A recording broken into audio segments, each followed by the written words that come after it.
How to show or hide the menu and toolbar in Google Docs. In this video, I'll show you how to do it in just a few simple steps.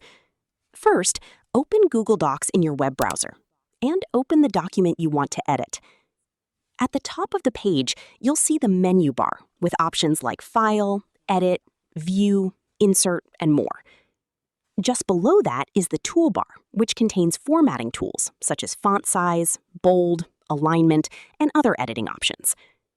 If you want to hide or show the menu bar, look in the upper right corner of the document. Click the up arrow if the menu bar is currently visible. This will collapse the menu bar and give you more space to work. To bring it back, click the down arrow in the same location, and the menu bar will reappear.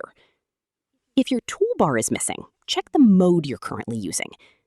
Near the top right corner, click the Mode selector and make sure Editing is selected.